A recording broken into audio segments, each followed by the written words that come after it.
अस्सलाम वालेकुम students, hope so आप सब लोग ठीक ठाक होंगे। जी बेटा, हम कल वाले लेक्चर में उससे प्रीवियस लेक्चर हुआ है फिज़िकल स्ट्रक्चर के बारे में बता रही थी आईटी इंफ्रास्ट्रक्चर में कि फ्लोर्स क्या चीज़ होती है। ठीक है कि फ्लोर्स के नीचे जो भी एडजस्टमेंट कर रहे होते हैं इन्वायरमेंट आपका कैसे सूटेबल था। अब डाटा सेंटर्स है ना, हमारा मेन टॉपिक डाटा सेंटर्स था, तो उसकी फर्दर हमने इन्वायरमेंट को पहले पढ़ लिया था पिछले लेक्चर के अंदर। और फिजिकल स्ट्रक्चर में फ्लोर्स को कैसे मैनेज किया जाता है डाटा सेंटर्स के अंदर, and then walls windows and doors का क्या रोल है डाटा सेंटर्स में।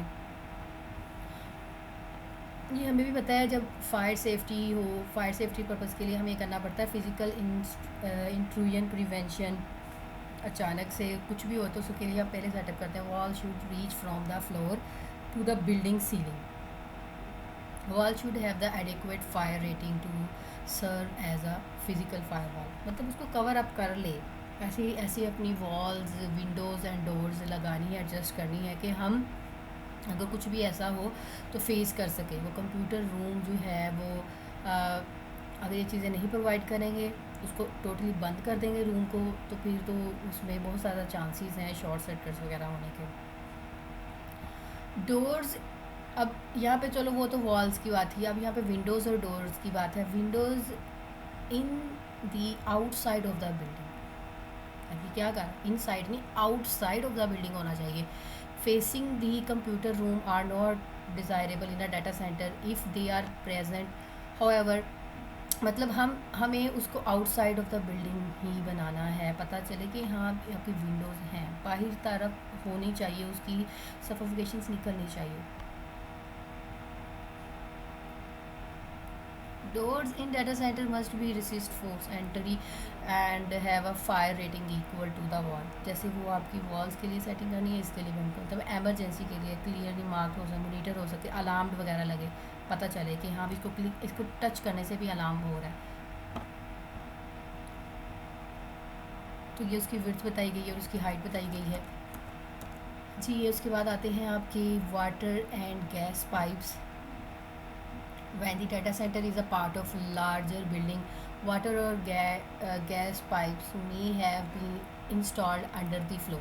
तो हमें ये जो वाटर पाइप्स हैं, गैस पाइप्स हैं, उसको अंडर द फ्लोर करना इंस्टॉल। इन दी वॉल और even words about the ceiling the data centre, इनके अंदर भी किया जा सकता है।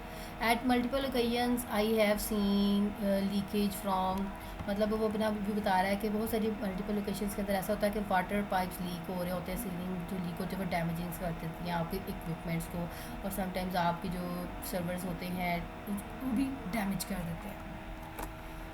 Sorry for that. Layout of the data centre, अब उसका क्या स्ट्रक्चर है, उसका क्या लेआउट होता है, अपने डाटा सेंटर से काम कैसे बनाना है, तो ये आपको एक लेआउट उन्होंने मतलब सिंपल से ड्रा करके बताया हुआ है। ऑप्टिमल लेआउट का मतलब होता है बेस्ट लेआउट होना चाहिए किसी भी एक स्पेसिफिक एनवायरनमेंट के अंदर।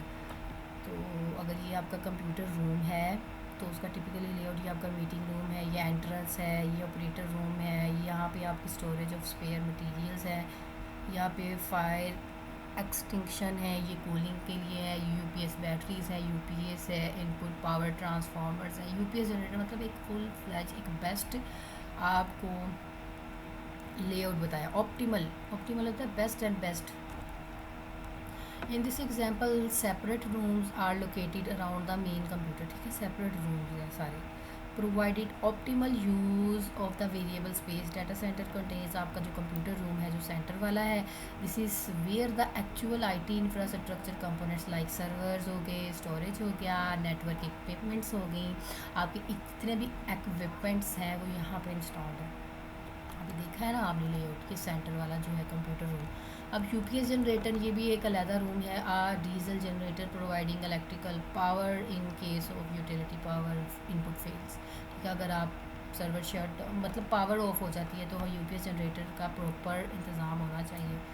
तो उसके लिए भी एक आइसोलेटेड रूम होना चाहिए, अलहदा रूम होना चाहिए, और आउटसाइड का होना चाहिए, उसके अंदर ही नहीं घुसाड़ देना सारा कुछ के कंप्यूटर रूम है उसी के अंदर, ऐसा नहीं है। Input power transformers from the power utility company से आप डायरेक्ट भी ले सकते हो access. UPS uninterruptible power supply में पता है यूपीएस स्टैंड फॉर ये होता है। UPS battery is a set of batteries providing short term power use in the systems. Cooling effect cool करने के लिए होता है। फायर एक्सटिंक्शन किस लिए होती है? फायर एक्सटिंक्शन सिस्टम के लिए होती है ना, अगर अचानक से आग लग जाती है तो उसको फ़ौरन से रिकवरी की जा सकती है। ऑपरेटर रूम्स का क्या काम है? जो भी आपका ऑपरेटर्स हैं वो यहाँ पे बैठे होंगे। This room has a large window looking into the computer room to support unusual activities. वो मतलब व्यू करता रहेगा, फोकसली उधर ही उसका ध्यान होगा सारा। Storage room for spare material होता है ना एक्स्ट्रा, अगर कोई भी खराबी हो जाती है अचानक से उसको कवर अप किया जा सके। टूल्स बॉक्सेस स्टोर इक्विपमेंट सारे अवेलेबल होने चाहिए, आपके पास स्पेयर पार्ट्स होने चाहिए। Entrance room to the other rooms, मतलब आपकी जो एंट्रेंस है दूसरे रूम्स तक जाने की होनी चाहिए। This entrance does not have window, यहाँ पे कोई विंडोज़ नहीं होती। Meeting rooms for staff meeting and visitor meeting. This room has a windows to allow direct sunlight, but this window must be secured shutter proof, मतलब हीटेज proof नहीं होनी चाहिए, heat नहीं आनी चाहिए। अगर देखें डाटा सेंटर्स को कूलिंग इफेक्ट क्यों दिया जाता है? हीट से बचाने के लिए दिया जाता है। In this example this data centres provides 3 entries, 1 main entry in the entrance room. अब पहली क्या है? Entrance room. 1 entry opposite of the storage room for utilities maintenance staff. यहाँ पे आप people can not enter or pass the computer room, computer room के अंदर जा नहीं सकते। 1 entry directly into the computer room for loading of equipment. This entry also serves as the additional fire escapes. तो ये 3 एंट्रीज हैं आपके data centres के साथ। तो यहाँ पे हमें हर चीज़ तो लगा दी हुई है, सीसीटीवी कैमरास को कैसे भूल सकते हैं हम? तो ये भी आपने अपनी मॉनिटरिंग में ऐड करनी है। देन आती है आपकी power supply. Power supply energy usage is a key issue for data centre. Power supply के बगैर ना सर्वर चल सकते हैं ना कंप्यूटर चल सकते हैं, बल्कि कोई भी चीज़ जो है लाइट से रिलेटेड वो काम नहीं करती। तो power drawn by data centre ranges from a few kilowatts for 1 rack of server in a small server room के लिए ठीक है, और डजन्स बहुत ज़्यादा मेगावाट्स में एक लार्ज फैसिलिटीज़, लार्ज सर्वर्स के लिए, लार्ज डाटा सेंटर्स के लिए होती है। पावर की डेंसिटी बताई है। The amount of power available in data center is typical expressed as the number of kilowatts. तो यहाँ पे उसका किलोवाट का बता रहे हैं सारा कि 1000 क्रॉस वोल्ट्स क्रॉस एम्पियर। ठीक है, किलोवाट्स, किलो आपका 1000 होता है, वोल्ट यूनिट है और एम्पियर पर मीटर सेकेंड। पर यहाँ पे डिवाइड है, ठीक है, पर यहाँ पे डिवाइड है एम की स्क्वायर। फिर उसकी टोटल वैल्यू बताई है आपको। ये यहाँ पे इसके 19 रैक्स हैं, इतनी स्पेस हो और अप्रॉक्सीमेटली 1 मीटर स्क्वायर है। मतलब ये एक एग्जांपल है। HP DL 380 सर्वर है, उसका वर्जन है 250 वॉट जो है वो पावर यूज़ कर रहा है। This means that only between 8 and 24 servers can be placed in 119 rack when kilowatt पर मीटर स्क्वायर। तो ये फिज़िकली कितने रैक्स होल्ड कर रहा है आपके? तो 40 सर्वर्स हैं। तो ये सारी पावर सप्लाई की बात कर रहे हैं, तो इसको बड़े अच्छे से आप लोग रीड आउट कर लीजिएगा, आप लोगों के नॉलेज के लिए ही है ये।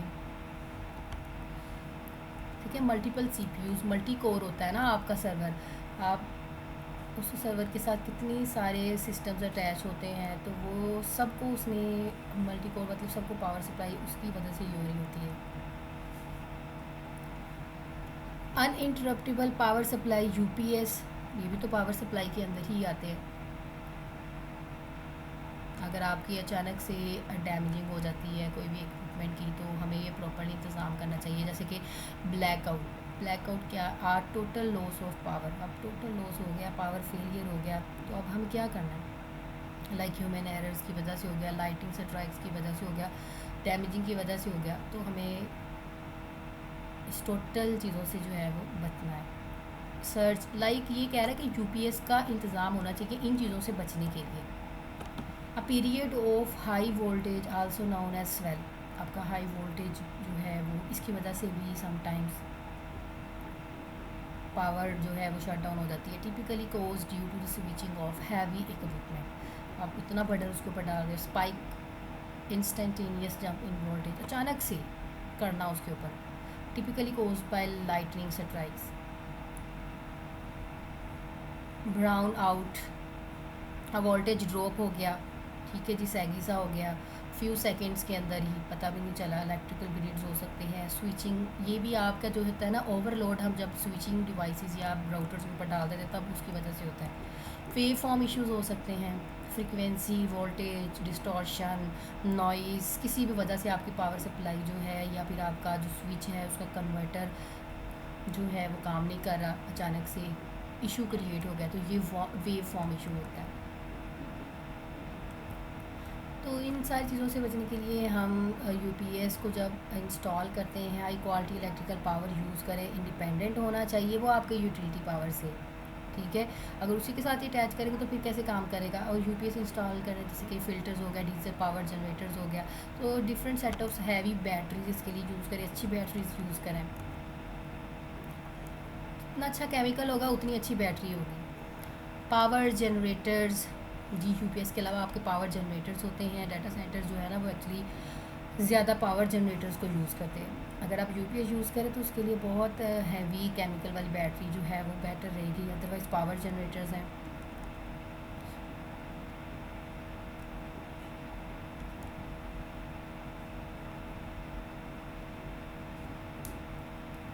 थ्रू आउट रीड आउट कर लीजिएगा। Battery powered UPS system, battery powered UPS is most common today, हम सबको पता है कि बैटरी पावर्ड यूपीएस सिस्टम क्या होता है। तो चार्जिंग वगैरह भी हम कर सकते हैं उसको।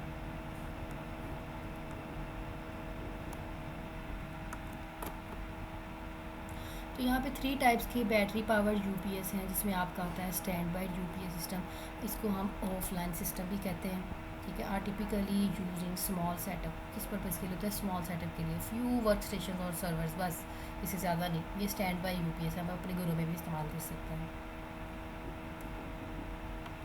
कोई भी इंटरप्शन हो जाती है ना लाइक अचानक से, तो उसके लिए हम यूज़ कर रहे होते हैं, नॉर्मल रेंज है इसकी। लाइन इंटरेक्टिव यूपीएस सिस्टम, ये यूज़ करता है, ट्रांसफार्मर होता है ये between the utility power and the IT equipment, इन दोनों के दरमियान ऑटो स्टार्ट हो जाता है। लाइक वेव फॉर्म इश्यूज़ वगैरह की वजह से, like the stand by UPS system in case of power interruption. तो यूपीएस सिस्टम का काम ही यही है, आपको जो है डायरेक्ट पावर अप्लाई करना। इलेक्ट्रॉनिक इन्वर्टर सर्किट है ये, इसके थ्रू यूज़ होता है। तो ये तो भाई यूपीएस की डिफरेंट टाइप्स हैं, तो आपको उसके साथ हाउ नाउ करवा रहे हैं, अगर आप यूपीएस लेने जाएँ तो ये चीज़ें आपको पता होनी चाहिए। Double conversion UPS system, double conversion के नाम से पता चल गया ज़्यादा हाई क्वालिटी का ये। Convert the AC current utility power to direct current के अंदर उसको कन्वर्ट करता है। तो हाई क्वालिटी जो है वो एसी पावर यूज़ करता है, इस मतलब इन्वर्टर होते हैं ना, इन्वर्टर का काम होता है एसी टू डीसी में कन्वर्ट करना। In case of power interruption the UPS system direct DC power from the battery instead of the converted DC, ठीक है। वो उसको डायरेक्ट जो है वो सिस्टम यूज़ करेगा डीसी, और एलिमिनेट क्या करेगा, switch over moments if the power fails and avoid AC power fail changes. तो इसका काम भी एक्चुअली ये होता है, डबल कन्वर्जन जो है वो हाई क्वालिटी होता है, इसके पास इतनी सेंस होती है कि कैसे उसको काम करवाना है।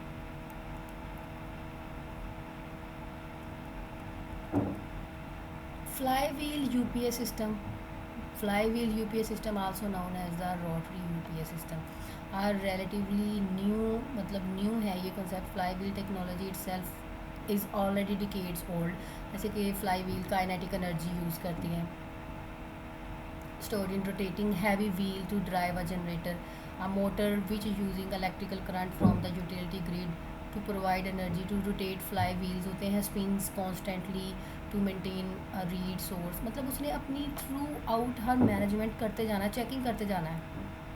इसका सोर्स होता है काइनेटिक एनर्जी। काइनेटिक एनर्जी से रिलेटेड पढ़ना है तो वो आप, ये फिज़िक्स का टॉपिक है काइनेटिक एनर्जी, तो आप लोग गूगल के ऊपर सर्च करके पढ़ सकते हो।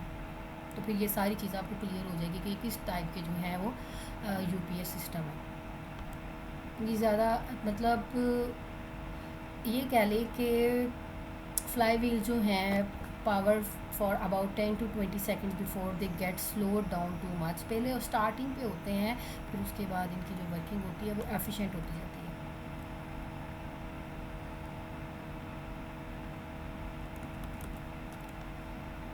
देन आपके आते हैं UPS maintenance. UPS systems need regular maintenance and attention. आपको जो यूपीएस है लगाए हैं उसको मेंटेन करना, मतलब रेगुलर हमें मेंटेन करना चाहिए उसको। उसकी बैटरीज देख लेनी है, उसका वीकेस्ट लिंक देख लेना, उसको रिप्लेस करने की ज़रूरत तो नहीं है। अगर 5 ईयर्स हो गए हैं, मतलब हमें रिप्लेस करनी चाहिए एवरी 3 to 5 ईयर्स, क्योंकि हर चीज़ जो है वो थक जाती है। तो हम तो कहते हैं भाई उसी को ही बस कर ही जाओ, जब तक वो ख़राब नहीं हो जाती तब तक हमने एंड तक उसको लेके चलना है। तो उसको रिपेयर करवा लो, उसको मतलब सर्विस करवाते रहना चाहिए। चलिए जी स्टूडेंट, ठीक है, इतना लेक्चर काफ़ी है। सारा यूपीएस का सिस्टम हमने देख लिया है, उसकी टाइप्स देखी हैं, बाकी हम अपने नेक्स्ट लेक्चर में देख लेंगे। सो थ्योरी बेस है, आप लोगों को हाउ ना होनी चाहिए इन चीज़ों के बारे में। अपना बहुत सारा ख्याल रखिएगा।